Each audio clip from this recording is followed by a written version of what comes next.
Hello, it's Anna and Sophie from Soundyard here. We make Chris Skinner's Countryside podcast, and we've got something very exciting to share with you. We have a new service that's being launched, and it's called Spoken Stories. Spoken Stories is all about recording the voices and memories of your loved ones in outstanding quality, so they can be enjoyed for generations to come. For example, you know the story that Grandma tells that everyone in the family has heard before. Well, Spoken Stories is about getting those stories down and preserving them for your family history. Spoken Stories is about gifting someone the time to capture these personalities and unique voices. We record your loved ones' tales, whether it's their whole life story so far or something more specific like a life-changing event. It is a gorgeous experience, and what you're left with is a beautiful monologue that really captures the essence of that person.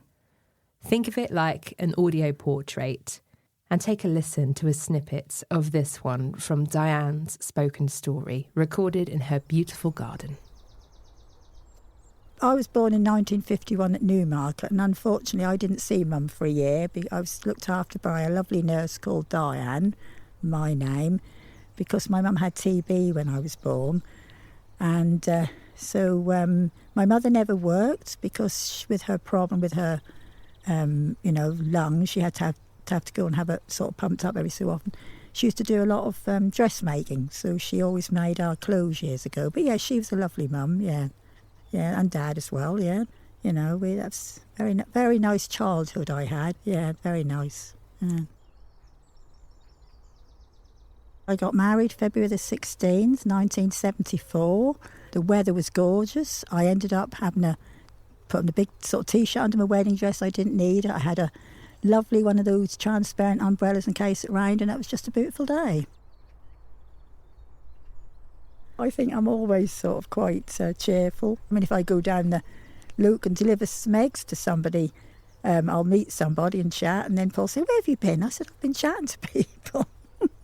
That's just my way. That's just how I am. We've always lived here. We had this built in 1974. They put the footings down in February and we moved in the August. Years ago, I used to go around the village on a bike, and when I had Ian, he'd sit on the back. We live in a lovely area. We've got lovely neighbours. They help us all out, which you all do with neighbours, and that's very, very nice. And as I said to Paul, I'm hoping we can keep this place on until, well, I don't want to move from here until I go out in a brown box. I hope that's not too soon. If you'd like more information about Spoken Stories and to take advantage of our special introductory offer, you can head to www.soundyard.org/spoken stories. And keep listening after this episode with Chris, and you'll hear another example of a spoken story. It's a view of the world from a 6-year-old.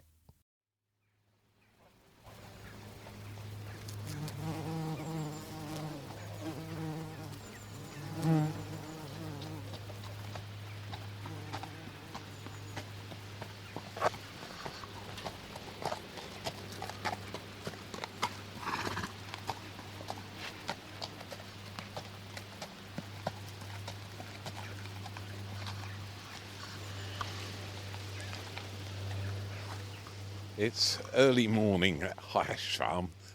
The girls have arrived and are putting the horses out. There's some early sunshine, and I'm standing beside a hedge right in the middle of the farmyard, and this demented terrier is driving me potty this morning. He's ready to go off and do some work. This old ancient hedge, which forms a boundary between the gardens here at Hyash Farm and the beginning of the fields, is completely overwhelmed with ivy. And although it's early in the morning, the sun is up already, and the hedge is entirely covered with a mixture of honeybees and those ivy bees we looked at a couple of podcasts ago. And they collect pollen in different ways, those two species. The honeybees have two little round bags of bright yellow pollen on their hind legs, and the ivy bees are collecting it in a completely different way and plastering the whole length of their final leg on their body. So you've got this long, bright yellow streak, and the hedge is absolutely swarming with them. And the geese think it's breakfast time. You should think the countryside is a very quiet, peaceful place. Oh, first butterfly right in front of me. It's a red admiral, just opening the wings up. The sun's still low, but it's trying to kind of feed on the nectar on the ivy. You can just about smell the ivy. It's opened its wings up, and it almost looks as though it's charging its batteries up.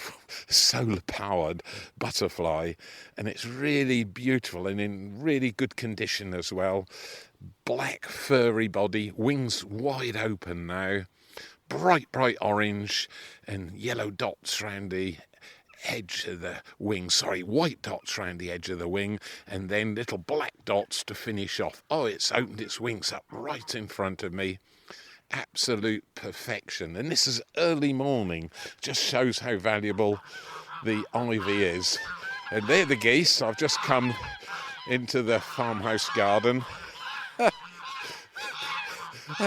Oh dear, sorry about this. My plan is Matthew will be along later today. We're coming up to the middle of October, and I just want to get some of the sights and perhaps the sounds that aren't here when Matthew arrives just after midday. And it's always nice just to go round. And Rat's going down the lawn. He's seen something. Oh, he's being chased by a goose. 2 geese are after him, and he's retreated. That'll teach you, Rat. Right, we're going to hop in the truck, and you're going to be part of an experiment that I've been carrying out for about 3 weeks now. And we go up to one of the fields, Overwinter Wild Bird Seed Mix, and we'll just see how that experiment is going. It's something I want to find out, and I've been quizzing myself about this problem for a long time. So we'll see how far we've got on this week's podcast.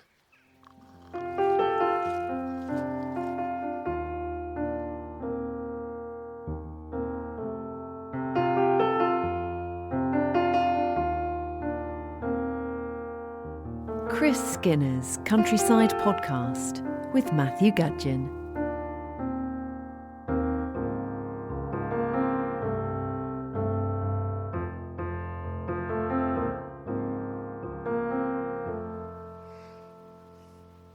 Morning once again, everybody.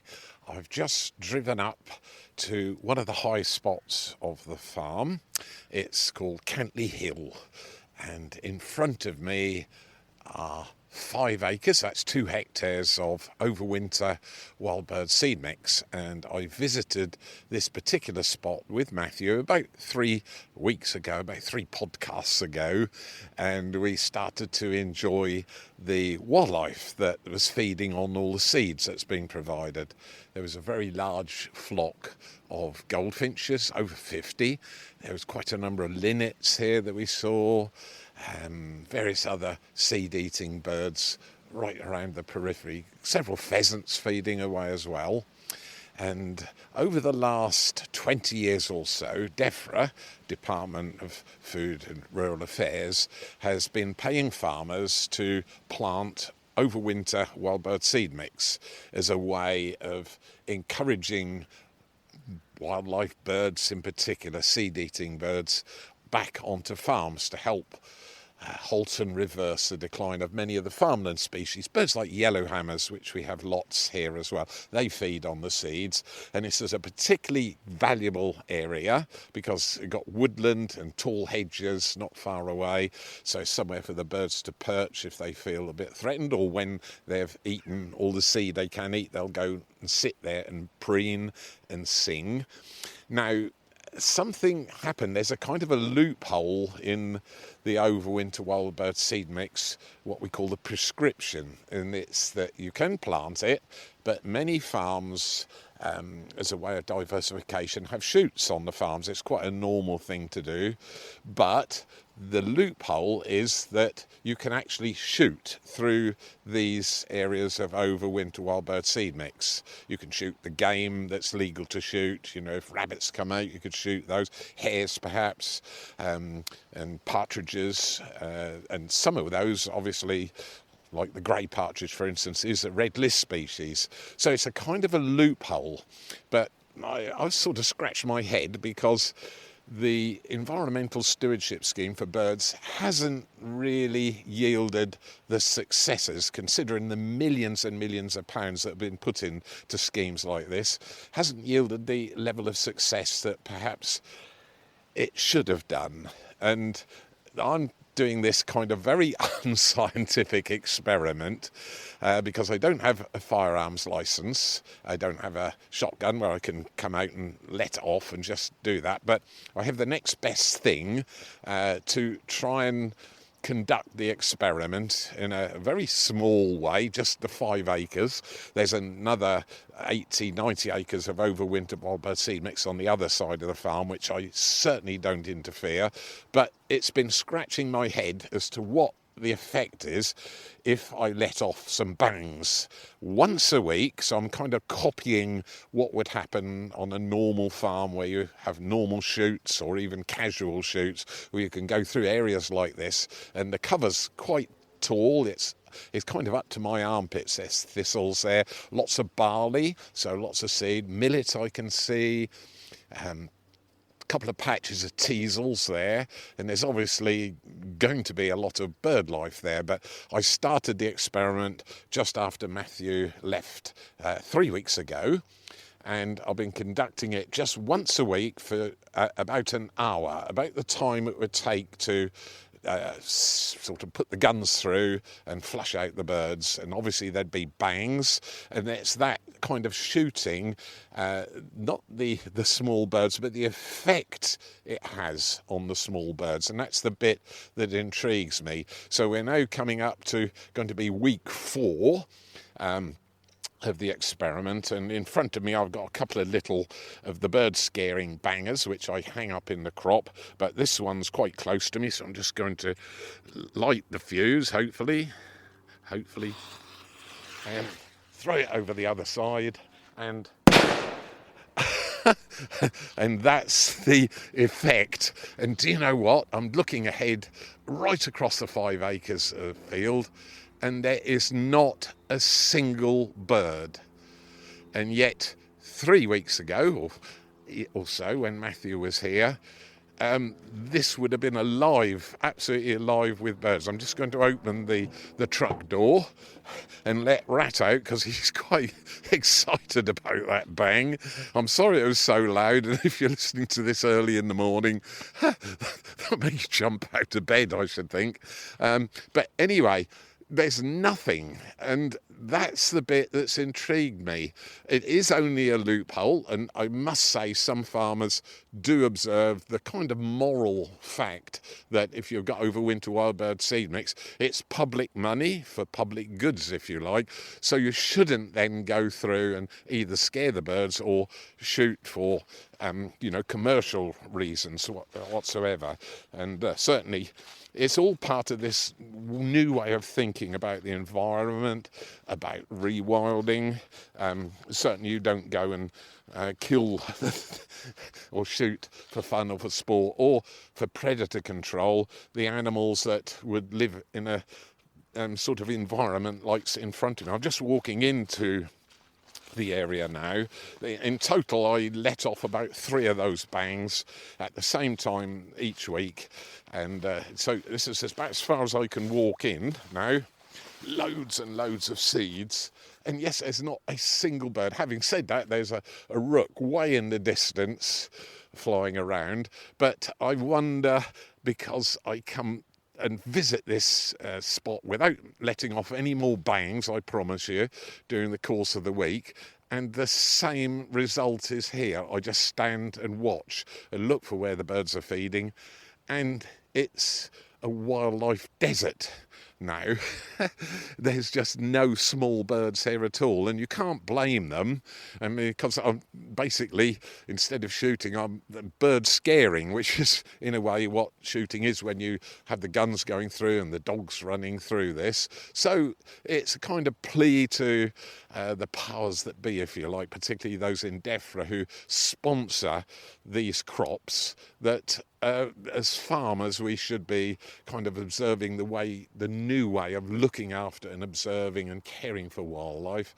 It's a kind of change round in policy. A lot of people will be angry as though I'm a kind of spoil sport, if you excuse the pun, but I'm absolutely not, because it's fine to shoot on the rest of your shooting estate, but not in these overwinter wild birds mix. As I said, it's just a loophole in the law, in the prescription which farmers have. You can put all the seeds in and get it all to grow beautifully, but it is for the birds and not for just the ones that you don't shoot. There's just a little bit of a mix-up, to be honest. So there we are. Well, Rat's sort of looking around. He's rather bemused by that bang, and he's being very good now. He's staying very close to me. Perhaps I should do this a bit more often. That scared the living daylights out of him. But right, we'll go back in the truck. Anyway, it's just an interesting little experiment, and I'll carry it on for one more week, and I will do the monitoring all week long. So I visit the field 2 or 3 times every day during the week, as I'm just going about my normal farming business.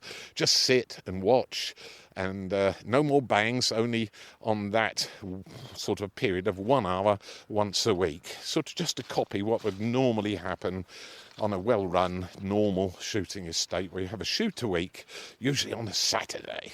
There we are, a bit tradition there, but sort of questioning what happens with the modern way of looking after the environment. Should we be doing that? There'll be lots of response from people who said, I don't deserve to exist, or a pat on the back. I'm always nervous about pats on the back, you know. Think of poor Julius Caesar. Anyway, there we are. Not a bird in sight, I promise you.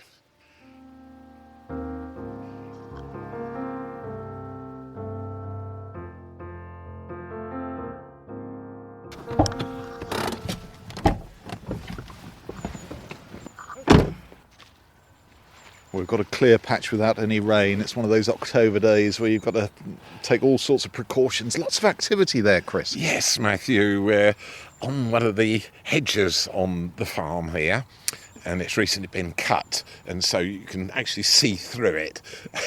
And it's now about 20 years old. It's quite a young hedge, and there's some woodland and trees on the other side of the field, quite a distance away, and this hedge is like a corridor, if you like, and it goes right the way through to this area of woodland behind us, and they're a good quarter of a mile apart, the two areas of woodland, and we're just watching a whole flock of mixed tit species coming up towards us. Rat, my demented terrier, is running along the bottom of the hedge, and they are long-tailed tits, those ones going past us, and there's already over 20 gone past. Look, some more coming. That's a great tit.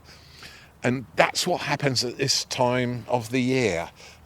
Birds start to flock together, even birds of different species. Those are all members of the tit family, obviously, the long-tailed tit, blue tits and great tits. And then some other ones. That's a long tail, is it? No, that was a great tit. They're quite difficult to tell apart when they're flying. Very small one here. That one is a long-tailed tit, yes. You can just see their long tail literally is a long tail. It's 50% of the body length.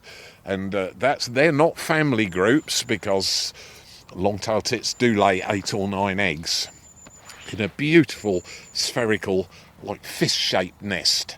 And often they'll bring off 5 or 6 young successfully, but these, at this time of the year, this is proper flock formation, and they're all sort of keeping their eyes open, you know, so they're all looking out for danger, like, for example, Rat running along the bottom of the hedge there. And they've all flown past us. They're all heading in a kind of river-like convoy, and they're heading down. If we go to the back here, we might actually see them. I saw dozens hopping up and down through that hedge and up and over it, Yes. and now into this tree. Yeah, and they're then, all I being- can see them over here. Yes, there's full of them. These are Scots pines? Yes, they're Scots, and you yes, can they're see there. them moving down towards the next large area of woodland, but they're feeding the whole time as they go, although they're quite separate, some of the birds, and the long-tailed tits are really beautiful little birds. It's all the, there we go. All the activity. These birds infesting these trees. Yes, it's really lovely to see, and that's how a flock mechanism works. It's not just for feeding, but it's keeping an eye out for predators, because we have sparrowhawks here, there's kestrels, and when they hop from one to another, and so they're very vulnerable if they try to fly across the large arable fields that are still here. But with the hedgerows, there's some security, because they can duck down in the hedges and seek security if a predator suddenly appears, which is what they do. Even buzzards will spook them, but buzzards probably got no intention of I mean, it's a morsel for a buzzard. But that's why you've always dinned into me the fact that these hedgerows are worth their weight in gold, Yes. because they are such very fine cover for these birds. Yes, it's how you encourage biodiversity. Biomass is one thing, and I suppose you've got many hundreds of long-tailed tits to make the biomass of one buzzard, for instance. So they're tiny, tiny little birds weighing less than an ounce. If you had a bag of sugar in one hand, you'd have about 36 or more long-tailed tits in the other, and the same with blue tits. They're tiny and they flock together, and again long-tailed tits will roost together. And the great tit just flicking through the nearest Scots pine, you just see them hopping up in the top of the tree. See the movement. Yes. Yeah, just lovely to see. That's just a smashing way to start off the podcast, because everybody will be starting, those that do feed birds in their garden. Now it's a good time to start feeding. If you have just started, don't fill your feeders right up, so you keep the food nice and fresh in there. But still out in the countryside, it's bonanza time for food. It's a good time. We've got nuts falling on the ground. Some are actually skirting round in that Scots pine, and it wasn't long ago in my head that I planted these Scots pines with sweet chestnut mixed in between, and another one here right close to us. It's still all here. So the hedge is finished, and this little row of trees carries on to the woodland. Beech tree at the end there on the corner, I also planted that in 1973. Planted a tree in 73. I just remember all the dates, all those years ago. 51 years ago. Yes, and then we got a drought, and I lost a lot of the trees I'd planted because they were bare-rooted ones and they hadn't properly got a good root structure. And the drought that year, planted a tree in 73, it became plant some more in 74. And so I remember that quite well. But these Scots pines were planted about 25 years ago, as right on top of the hill, so it formed that corridor. So they're here intentionally, although they might not be the right trees in the right place, but they continue that avenue right across the farm and enable small birds to get to that woodland. And just look at the beech tree, because we are in autumn. Yes, a lovely colour of red and orange. In sort of the lovely golden colours and all the different greens down the side of the woodland there. So over the next few weeks we'll be exploring that and how the trees change colour and why they change colour as well. Still we're being courted by birds going past us, so that's quite a river of birds, so you can just see them sort of get their eye in there. You have to see them flitting across. There's various alarm calls going on, isn't there?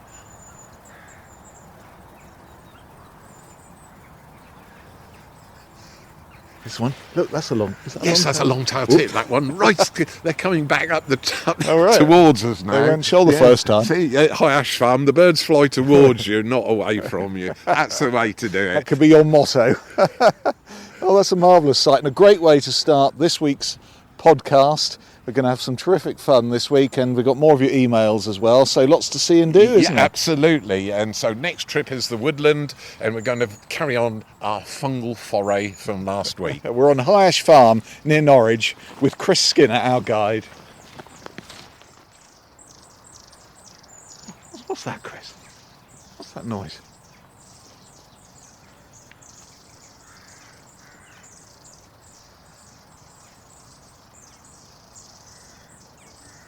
Sounds like more than one. Sounds like hornets to me.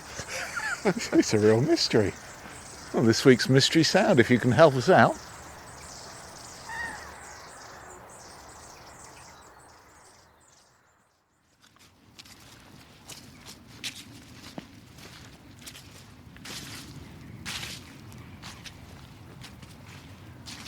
Into the woods on this autumnal day with the leaves just starting to turn, and quite a bit of activity here actually, but some bird life, and actually a rat has haired off into the distance. Head off, that's a good one. Yes, he's ferreting somewhere in a bramble patch right through the trees. Oh, I can just caught a glimpse of him.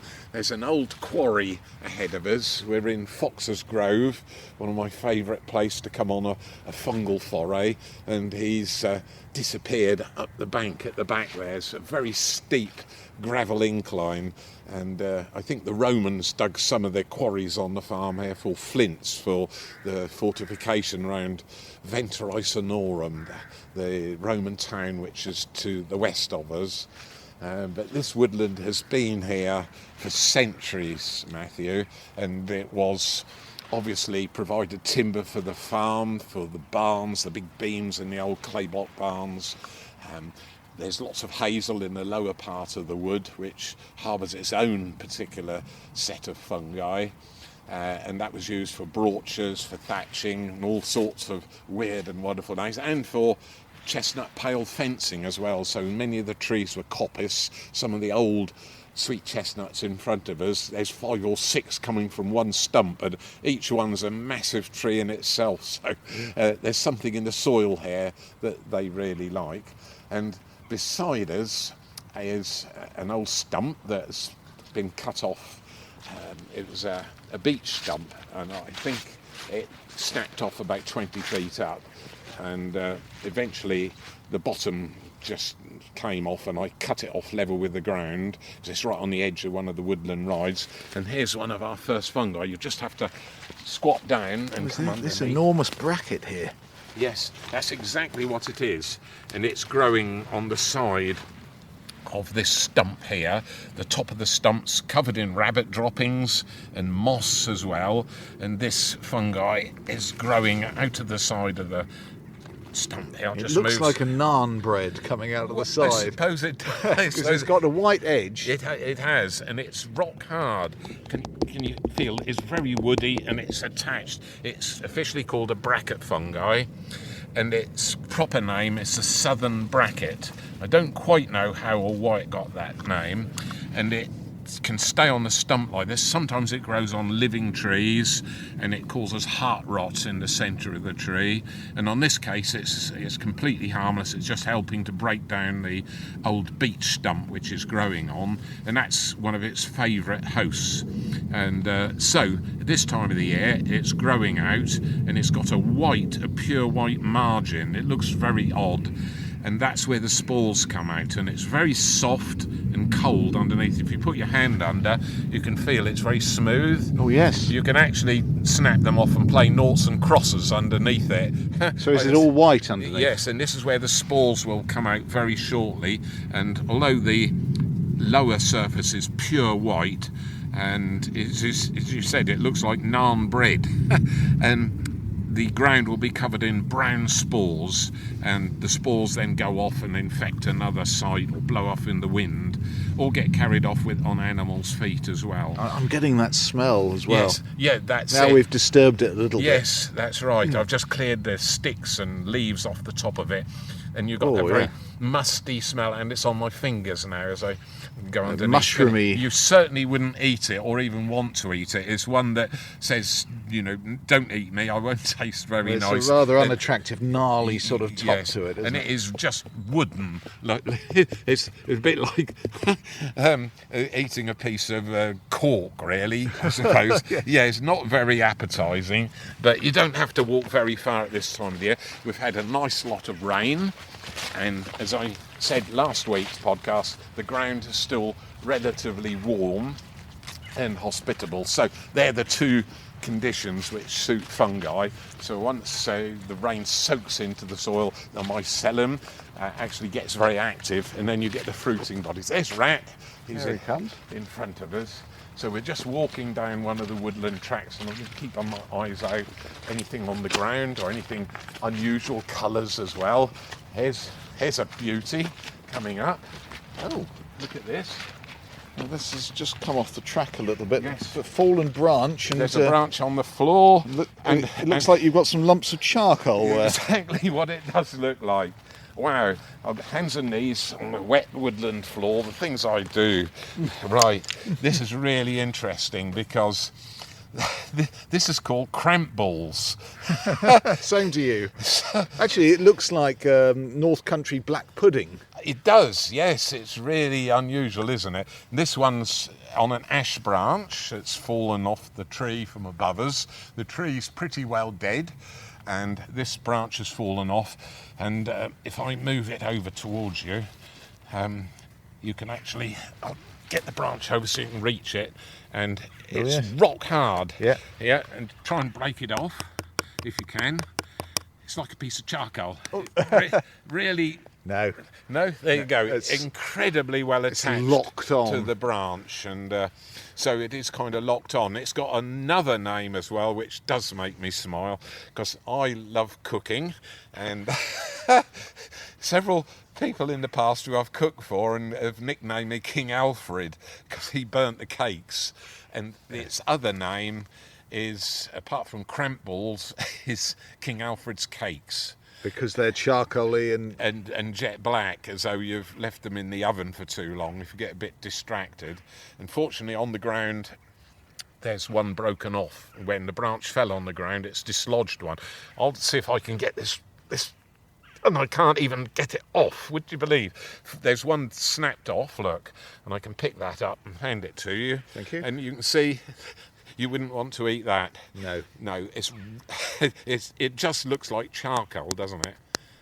Absolutely rock It hard. really is. There's a lot of burnt offerings. Yes. Now, it's got something. Its scientific name helps us a bit. It's Davida concentrica, or concentrica. Depends how you pronounce it. And when you look underneath, Yes. you can see the little rings. Concentric circles. Exactly that. Yes, I don't know whether that... Oh, this is better. There's a smaller one here. Look at that. Beautiful little circles. Like tree rings. They exactly like that, but each ring isn't a year, although this particular fungus does stay on the tree for 10, 15 years. So it's very long-lived, but it just has spore how do I put it? It releases spores once or twice a year, and each time it releases the spores, it produces a new ring, but it's not an annual cycle. It can produce spores in the spring, during the summer months, and at this time of the year. And then it will grow again, and when it puts on a new growth, it will change colour, and you have a new little layer coming over the top of this black, this King Alfred's cake. Also looks like shiny black rubber as well, it- almost like a squash ball. Yes, yeah, it does. Look at that. It's almost polished now if I rub my finger over the top, but it is absolutely rock solid. So there you are, King Alfred's cakes, or cramp balls. Cramp balls is interesting because it's an old folk remedy. Obviously, anything in the countryside, if it had any use, would have a common name to it. And cramp balls, because if you suffered from cramp and you meant put this under your sheet and sleep on it, it's meant to cure cramp. So you couldn't make it up, could you? But there we are. Good old remedies. Yes, these old folklore remedies. So it just shows you in the woodland floor, if you see fungi that's black like that, it's not necessarily a truffle. No, that's the interesting thing. Cool, we'd be rolling in it, and we'd have something nice for dinner as well. I mean, you could train Rat up to be a truffle hunter, couldn't you? Yes, he's more interested in the sort of fungi with fur on it, I think. Yes, so more of a rabbit hunter, and that's true. He's disappeared out of sight, and we've got one more I can see ahead of us. There's another stump. Completely different colour over here on the other side of the track. Yes. Sort of a lighter colour, an orangey colour. We're in quite a dark part of the wood now. There's all box hedging that was planted through the areas of woodland here for game cover because it provides shelter it's an evergreen, Boxus sempervirens, and there's some huge avenues of it through here. And this is an old stump. I brought torch with me because I thought we'd be into dark areas of the woodland. And this is an amazing little fungus. Look at this. It's called yellow stag's horn. Are these coral-like structures? That's a good description. I've not used that or thought of using that word before, but it absolutely does look like coral. And it's bright orange. Yeah, and almost fluorescent when you get the low shafts of sunshine coming through first thing in the morning or last thing at night.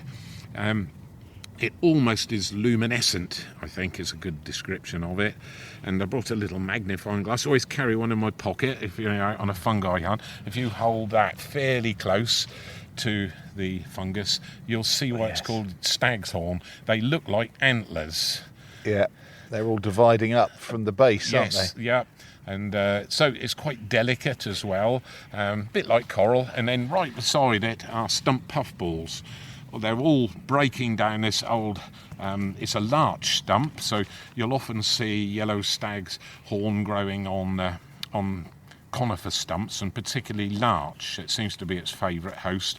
I can actually push my finger into the wood here. It's soaking wet and water's coming out, and it's well on its way to completely disappearing back, and so that's the ideal habitat for those two fungi. The stump puffballs will get quite large, and in about a week's time they'll have a little sort of vent at the top of each one. There's a clump of about 15 here, all growing off one little base.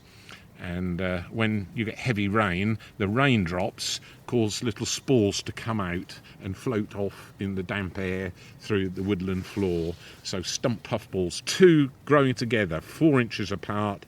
Just a lovely sight. So both quite brightly coloured. Yeah, absolutely. Look at that. I've got a torch on them, and it just, as I said, they're almost luminescent, aren't they?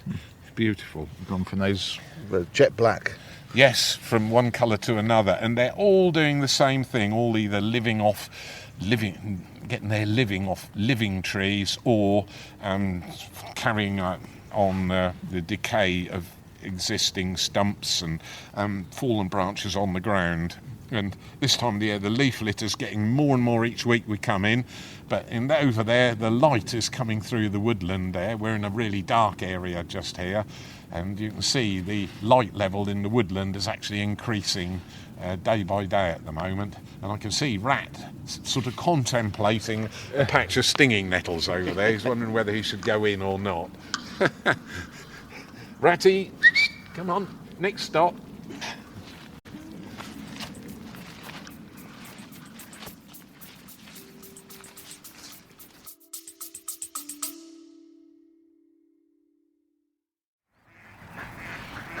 The ducks at High Ash Farm going in to roost for an evening. Hey everyone, it's Matthew here, and if you've been enjoying our countryside podcasts, we've got a small favour to ask. Yes, Matthew. What we're going to do is to ask for a small donation to help run the podcast, and any surplus goes for conservation at High Ash Farm here. And so it's really important. We both love to keep the podcast going, and that duck agrees with me, I think. Well, it's straightforward to donate. You can make a one-off donation or set up a small monthly contribution, and the address is highashfarm.com/podcast. We're hugely grateful for any support. It means we can keep sharing the stories of the countryside, which I love doing each week, but it's that small amount of cost we need to cover. So thank you very much in advance.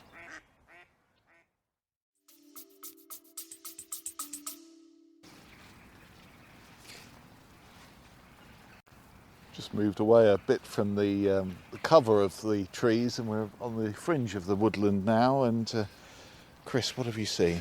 Matthew, I thought before we finish this week's fungal foray, I should bring you to one I've been not kind of itching to get to show you recently, but I've had to wait a long time because they're not hugely common, although the best place to see them is in the southern half of the UK, and it's the most poisonous fungi mushroom in the world, without doubt. It's called the death cap.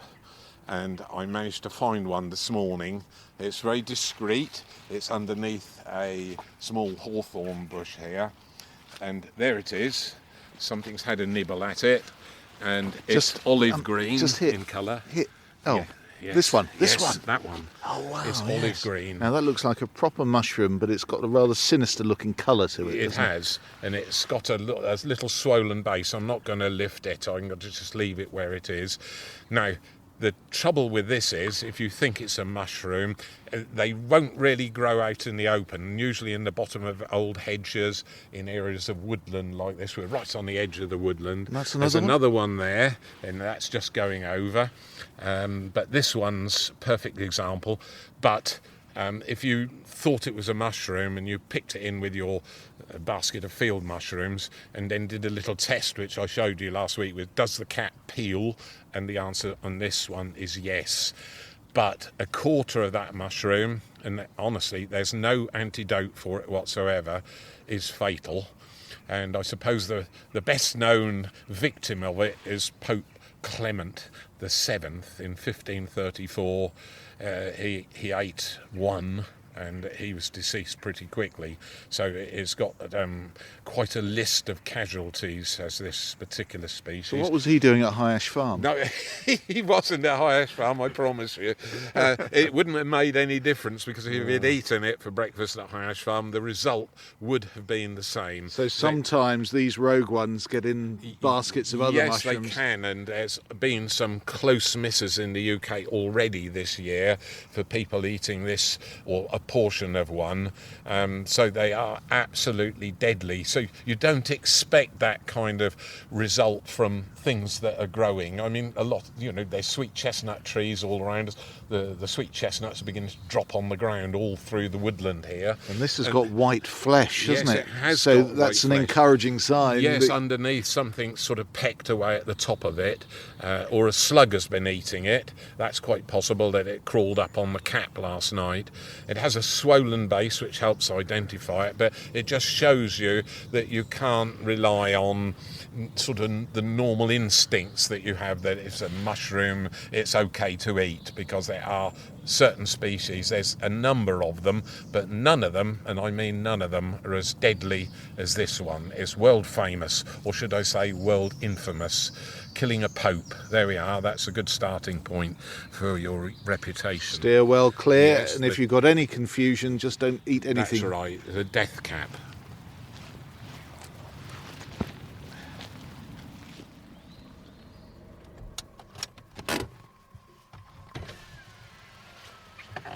I'll stay in the truck for this last little piece from me, and there's still a little something special to come from Chris at the end of the podcast this week, but we'll leave you in tenthooks on that one. We're parked up on the verge next to what I call the Skylark field. It is, yes. It's a very good name for it, because it's quite a slope up from the River Tass, and it's a big open area of field. Lots of field mushrooms out there, all of which have got pecks in the top, or a lot of them have been pecked in the top, and there's a bit of a mystery about that. Ah, yes, one of our emails. Hello, John Thompson of Downham Market. Thank you for your podcasts each week, Chris. Very enjoyable. Last week you spoke about mushrooms. My father fell off his perch in 2003, so I can't ask him why he picked mushrooms and then sprinkled salt under the cap just before he cooked them. I think it was something to do with the colour changing, and it was if it was safe to eat. Do you have any knowledge on this? Well, a little bit, because it has made me smile. My mother used to do exactly the same thing. Anything that could be cooked and eaten on the farm. Remember, it was the post-war years, World War II, that is, in the late 1940s, early 1950s, and every portion of food, whether it was blackberries in the hedges, rose hips or rosehip syrup, was all important fodder. And mushrooms at this time of the year in autumn, also really important. But the salt in the cap side, you turn the mushroom upside down so the gills were facing upwards. My mum would sprinkle them all with salt, but not for culinary purposes. It's because the large field mushrooms often had maggots in them, and I mean 20 to 30 tiny little white maggots. So putting the salt in the gills actually killed the maggots before they were cooked. But you still ate the maggots, although it was just a source of protein, I suppose. Oh, God. Yeah, and you've found me one here. Yes, and I they, did. they are crawling around in there, They aren't they? absolutely are. It's In the gills it's there, absolutely- tiny little... they're absolutely riddled with them. If I break the cap in half... It's put and me off there's- mushrooms for life, this is. No, it's all good food, but it only really is the large ones. And I tried to find some with all these maggots in, and I kept picking mushroom after mushroom, and they were all good and sound. And then I started to see some with a peck or two in the centre of the cap. There's one, a tiny... Oh, and that's the giveaway, is it? That's the giveaway as to whether there are maggots in there. Because the birds... And yeah, it wasn't any bird. You mentioned skylark field. That's coincidental. It's the skylarks doing it, because mainly at this time of the year, skylarks will eat seeds on the ground at this time of the year, but during the spring and summer when they've got young in their nest, they'll feed the young on insects, so the parents are actually quite partial to them as well. And of course it's a ready supply of food just under the skin of the mushroom. Before you get to the gills, this little layer of crawling white maggots. They're laid by several species of flies on the underside of the mushroom when it's standing up there, and then the little eggs hatch out and infect that little skin layer between the top of the mushroom and the gills, absolutely riddled with them. Victoria McLaughlin has sent a little missive about ivy bees. And she was fascinated by our chat about them the other day. And she said, our church at Kellington, St Edmunds, sits in splendid isolation on a sandy knoll. I took my mum up there for a walk in her wheelchair a couple of weeks ago and noticed lots of small bees flying low to the ground on the sunny south-facing side. I took some photos and intended to find out what species they are. Our old part of the churchyard is left uncut all summer because we want to encourage the wildlife, and it was fantastic to see these bees. Even more fantastic was to listen to my favourite podcast a week later with Chris describing the exact same bees. Oh, what about that? Wow, thank you very much. We love all the compliments you can send and more besides. Here's some There's photos. some photographs as well. Oh, and there's hers and Rat as well. No, that's her dog. I think it's called. It's on the podcast, on the little letter there, and was it called Monty? Oh, Monty. Monty the terrier. So a rat look-alike. Yes. Monty is their equivalent of Rat. Yeah, so you know just how troublesome terriers can be. Yes, you need therapy at the end of each day if you keep a terrier.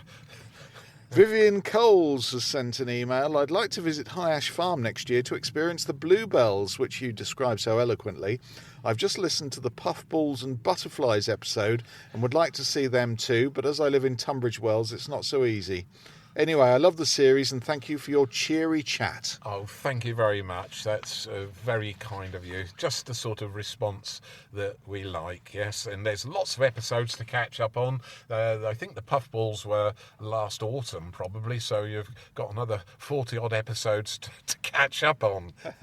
Well, Katie Brunt says, your podcast has kept me company whilst working in a vineyard located in Essex. I'm catching up and listening to all the episodes. My boss is also an arable farmer, and my question is, do you do talks or visits to your farm to help inspire other farmers to give them advice that farming and conserving nature can work hand in hand? And at the end, Katie says, P.S., can I adopt you as my granddad? That's the best invitation I've had this week, I think. Yes. Hi to Rat, it says as well. Katie. So a quick answer to that is buy some headphones and lend this farmer who's employing you your smartphone and pop any Chris Skinner podcast on and he'll be instantly converted. Hopefully. It's like miraculous work, isn't it? Chris at countrysidepodcast.co.uk is the email address. And I know Chris is rather excitable today because he's got some visitors coming, haven't you, Yes, later? I certainly have. So keep listening to this podcast and all will be revealed shortly.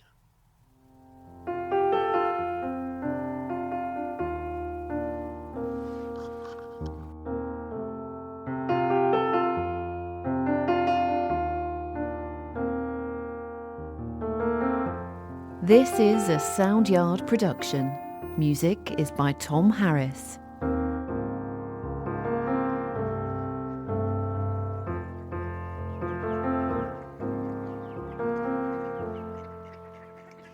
It's the end of a long, long day on the farm, and my very last job each day is to fill this bucket, which is beside me, right about 2 stone of best barley, and walk round the corner of the building here to the duck pond. And each evening I provide supper. Talk about feeding the 5,000. Not quite that, but around 200 mallard flight into the duck pond at the entrance to the farmyard every evening. Mallard almost round my feet at the moment, and at the back of the pond 3 beautiful diminutive teal, a little bit shy, but as soon as I walk out of the way they'll fly out of the pond up onto this area of grass right by the farm workshop. And normally it's Matthew that finishes the podcast each week. Just occasionally it's yours truly, me, and very rarely Rat. But I like to do the Norfolk motto, which is called do different. And I'm going to put the barley out on the ground like now. A nice big long row of barley. Here we go, spread it out on the ground like so. Some of the ducks will fly back into the pond and land. And then I'm going to leave a little pile of barley in the middle, like that. I'm just going to put a little bit of insulation around the end of the microphone. And then I'm going to let the ducks have the final word to finish today's podcast off. So very shortly, you'll have ducks nibbling their tea all round your ears. Bye.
Hello, it's Anna and Sophie from Soundyard here. Our new service, Spoken Stories, is an incredible experience where we record the stories and voice of your loved one, which you can then hold on to forever. It makes for an incredible gift, and anyone can make one. Take a listen to this. It beautifully captures the thoughts and feelings of life from a 6-year-old's perspective. I'm 6 years old and I love running around. I can run very, very fast, but I'm even faster on my bike. That's why I love biking. It makes me feel energetic. And also I bike loads of places. I like doing sports like dodgeball. The people that are in charge in the world, well, I think that there should be no one in charge at all. So everyone's in charge. So there's no person that's in charge. So everyone is a bit more free. That's what I think. Well, what I try to change at the moment is global warming. It's when us humans litter, destroy the planet and all its nature. That's global warming. It makes me feel sad. And also, if us humans keep doing that, and that it could destroy the whole planet Earth, and then all of the human beings will be destroyed.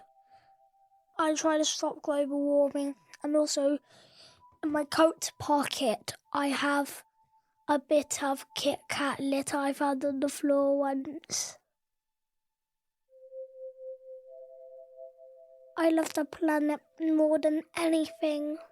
Grown-ups should be stopping global warming, because grown-ups are more powerful than kids. But if kids can be more powerful than grown-ups, kids and grown-ups can work together and do it. Kids should be able to do the same things as grown-ups. They should have more rights. Well, I love myself because that I believe in a lot of things. That's what I love about myself. I like being a kid, but because when I'm a grown up, I'm gonna have my own kids because that's what I want. And also, I'm a bit worried to have kids. And I'm still going to be a kid for a long, long time. So I'm glad that's actually going to happen. I'm glad I'm going to stay a kid for a long time. I'm going to have kids because I want to know what it feels like to be a parent. I'm going to be a good parent. Isn't that just gorgeous? If you'd like to find out more about recording a spoken story of your own, or you'd like to buy this as a present for someone, take a look at our website, www.soundyard.org/spoken stories, and take advantage of our introductory offer. Alternatively, you can get in touch via email, hello@soundyard.org. And if the internet isn't an option, you can leave a message with your details on our landline number.